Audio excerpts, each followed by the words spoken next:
অশুরবাতিল খুমুর, যখন মদ্যপান আম হয়ে যাবে, কেরু কোম্পানি শুধু বাংলাদেশে মদ বিক্রি করে 200 কোটি টাকা লাভ করছে, বলেন নাউজুবিল্লাহ।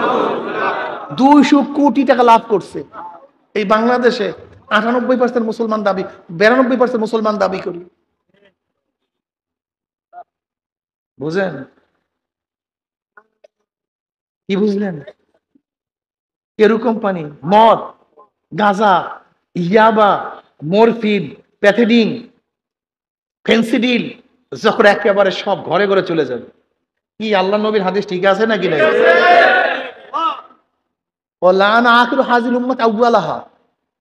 যখন এই জমানার উম্মাত আগেকার উম্মাতের গালি দিবে, আরে ওরা কি করছে, ওরা ইংলিশ পড়তে দেয় নাই, ওরা আমাদেরকে দরবেশ বানায় রাখছে, ওরা আমাদেরকে মাদ্রাসায় পড়াইছে, ওরা এইটা ছিল, ওরা সেইটা ছিল, আমরা আপ টু ডেট হইতে পারলাম না, আমরা জেনা বিচারে লিপ্ত হইতে পারলাম না, আমরা মদ পান করতে পারলাম না। বাস আগেকার জমানার উম্মাতের গালি দিবে। এবার আল্লাহ নবী কি বলেন, এই 14টা গুনাহ যখন প্রকাশিত হয়ে যাবে, রিহান হামরা ওয়া সালসালাতান ওয়া খাসফান ওয়া মাসখান ওয়া কাসফান ওয়া আয়াতিন তাতাবুক নিজামিন কুতিয়া সিলকু ফাতাবা। অপেক্ষা করো, রিহান হামরা, আগুনের বাতাস, নূর হাওয়া, রিহান হামরা ওয়া সালসালাতান, ভূমিকম্প। কি হয় কি হয় না? হ্যাঁ, অকাসফান অমাসখান, জমিন ধসিয়া যাওয়া, জমিন ধসিয়া যাওয়া, আকৃতি পরিবর্তন হয়ে যাওয়া। আয়াতান তাতাবুক নিজামিন, এবারে শিলাবৃষ্টি হওয়া। কি হওয়া ভাই? শিলাবৃষ্টি হওয়া। এরপরে আল্লাহ নবী কি বলেন, যে একের পর এক এমন গজব আসতে থাকবে, একের পর এক এমন গজব আসতে থাকবে, যেরকম তসবির রশি ছিঁড়িয়া গেলে একের পর এক তসবির দানা পড়তে থাকে, মাঝখানে বিরতি থাকে না, এরকম একের পর এক গজব আসতে থাকবে, কোনো বিরতি থাকবে না। এইডস, করোনা, এই অতি গরম, অতি বৃষ্টি, অনাবৃষ্টি, ভূমিকম্প, সব কিছু ওলটপালট হয়ে যাবে। যতই যুক্তিদার, কোনো যুক্তিদার কোনো কাজ হবে না। রিয়ান হামরা ওয়া সালসালাতান ওয়া খাসফান ওয়া মাসকান ওয়া কাসমান ওয়া আয়াতিন ওয়া কাসফান, শিলাবৃষ্টি পড়বে, পাথরের বৃষ্টি পড়বে, পাথরের বৃষ্টি পড়বে। দেখছেন কয়েকদিন আগে ওমানে, সৌদি আরবে একটা বৃষ্টি পড়ছে, পাথর পড়ছে, দেখছেন এরকম? গাড়ি কাঁচ ভাঙ্গা ভিতরে ঢুকে গেছে, অকাসফান। দুবাইতে এমন ডলা দিয়ে গেছে এক একটা, চিন্তা করতে পারেন। এই তো এই দেখেন না, গরম, অতিবৃষ্টি, অনাবৃষ্টি, ঝামেলা, এমন এমন রোগ আসবে কেউ কোনোদিন জানেও নাই, শোনেও নাই, মানুষ দেখবেন ঠাস নাই। যেরকম তসবি সিরিয়া গেলে, তসবি সিরিয়া গেলে, এই রশি যদি সিরিয়া যায়, এই তসবির রশি, কি মনে করেন? হ্যাঁ, কানিজামিন কুতিয়া সিলকু ফাত্তাবা, একের পর এক, একের পর দিশাই পাবে না কেউ। ওরা 1000 বছর গবেষণা করবে, কি হয়েছে, জলবায়ুর পরিবর্তন, এইটার পরিবর্তন, সেইটার পরিবর্তন, অমুকের পরিবর্তন। আমরা জানি কেন গজব হইতেছে, ওরা জীবনেও ধরতে পারবে না। এমন নবী তো ওটাকে আই হয়ে গেছে। ফাত্তাকবিন যালিকা রিহান হামরা ওয়া সালসালাতুন ওয়া খাসফান ওয়া মাসকান ওয়া কাসফান ওয়া আয়াতিন তাতাবুক নিজামিন কুতিয়া সিলকু ফাতাবা। একের পর এক, একের পর এক, একের পর এক, একের পর এক। আল্লাহ আমাদেরকে মাফ করিয়া দেন। বুঝাইতে পারছি? গ্যাঞ্জাম দেখবেন, মরুভূমি হয়ে যাবে, সব সবুজ ভূমি, আবার সবুজ ভূমি হয়ে যাবে মরুভূমি।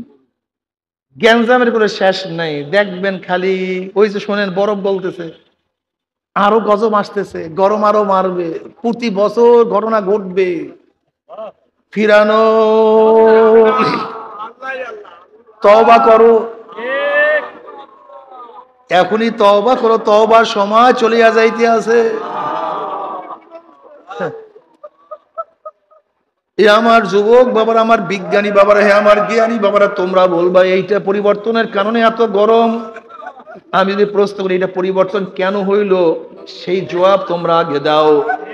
কি কথা ঠিক না? ওরা কি বলে,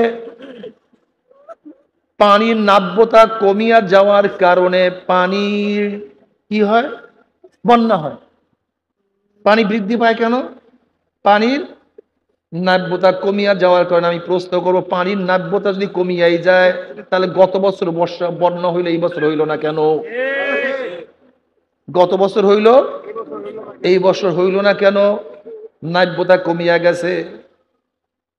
আর এক জায়গায় তো তোমার অবশ্যই বাড়ছে, এক জায়গায় বাড়ছে আর এক জায়গায়, নদীর এপার ভাঙ্গে ওপার গড়ে, এক জায়গায় কমবে আর এক জায়গায় বাড়বে, এক জায়গায় বাড়বে আর এক।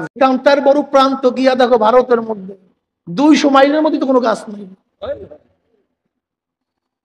তোমাদের এই সমস্ত যুক্তি খোড়া যুক্তি, এর কোনো যুক্তি হবে কেন বলো? এইটা হইলো, বুঝলাম নিশ্চয়ই গরমের কারণে ঘাম বাইরে, কিন্তু গরমটা হইলো কেন? নিশ্চয়ই ঠান্ডার কারণে বরফ হয়, কিন্তু ঠান্ডাটা হইলো কেন? এইসব কি দেবা? নিশ্চয়ই উত্তপ্ত হয়ে বাষ্প হয়ে মেঘ হয়ে তারপর বৃষ্টি হয়, কিন্তু উত্তপ্ত হইলো কেন? এর জবাব আর কিছু না, জবাব হলো একমাত্র কে? একমাত্র আমার মাওলা। খাবা, আমার মাওলা সব ভোগ করবার, আমার মাওলার বিরুদ্ধে করবা, সময় আর আসতেছে। এমন এমন গজব, এমন এমন গজব আল্লাহ দিবে, জীবনে কেউ শোনেও নাই, জানেও না, কিচ্ছু না, কেউ পারবে না তো এগুলি, কিচ্ছু পারবে না। একের পর এক গজব, একের পর এক গজব। এরপরে তওবা করবা না, করবা না, না করো। গোটা দুনিয়ার মানুষ আমার মাওলাকে সেজদা না দিলে আমার মাওলার কিছু আসে যায় না। কুল্লুন কদ আলেমা সালাতাহু ওয়া তাসবিহাহু, সব কিছু আমার মাওলার তাসবিহ আদায়। এমন হাজারো লক্ষ কোটি ফেরেশতারা আছে জন্মের পর থেকে কেউ কিয়াম অবস্থায়, হাজারো লক্ষ কোটি ফেরেশতারা আছে কেউ নত অবস্থায়, রুকু অবস্থায়, হাজারো লক্ষ ফেরেশতারা আসে জন্ম হওয়ার পর থেকে সেজদার অবস্থায়, হাজারো লক্ষ ফেরেশতা, কোটি ফেরেশতারা যারা আমার মাওলাকে ডাকে আল্লাহ, যারা আমার মাওলাকে সুবহানাল্লাহ আলহামদুলিল্লাহ কত ডাকা ডাকে, পাখিগুলি ক ক কইরা টুন টুন করে আমার মাওলাকে ডাকে। সবাই আমার মাওলাকে ডাকে তোমার মতো আমার মতো নেমুখারাম মাওলাকে না ডাকলে আমার মাওলার কিছু আসে যায় না। মাওলাকে ডাকবা তোমার লাভ, মাওলাকে না ডাকবা তোমার ক্ষতি। মাওলাকে সেজদা না দিলেও মাওলা একবার, কথা বলে ডাকে। আমরা কেউ সেজদা না দিলেও মাওলা একবার। আমার মাওলাকে কেউ পবিত্রতা বয়ান না করলেও তিনি সুবহান। আমার মাওলার কেউ দয়া না চাইলে আমার মাওলা রহমান, আমার মাওলা রহিম। আমার মাওলার কাছে কেউ ক্ষমা না চাইলে আমার মাওলা গফফার। আমার মাওলার কাছে কেউ রিজিক না চাইলে আমার মাওলা রাজ্জাক। আমার মাওলার কাছে কেউ না চাইলে আমার মাওলা সমাদ। আমার মাওলার গুণের কোনো কমতি নাই, আমার মাওলার গুণের কেউ কমতি করতে পারবে না। আমার মাওলাকে ডাকবা তোমার লাভ, মাওলাকে ডাকবে না তোমার ক্ষতি। মাওলাকে সেজদা দিবা তোমার লাভ, সেজদা দিবা না তোমার ক্ষতি। আমার মাওলার ইবাদত করবা তোমার লাভ, মাওলার ইবাদত করবো না তোমারই ক্ষতি। যদি মাওলার ইবাদত ঠিকমতো করতেই পারো আমার মাওলা খুশি হয়ে যাবে। আল্লাহু ওয়ালিউল্লাযিনা আমানু, আমার মাওলা বলে মুমিনের আমি বন্ধু। মুমিনের বন্ধুকে, বন্ধু বন্ধুর জন্য বহুত কিছু দিয়ে দেয়। নিত্য নতুন ভিডিও পেতে চ্যানেলটি সাবস্ক্রাইব করুন। ভিডিওটি শেষ পর্যন্ত দেখার জন্য ধন্যবাদ। আল্লাহ হাফেজ।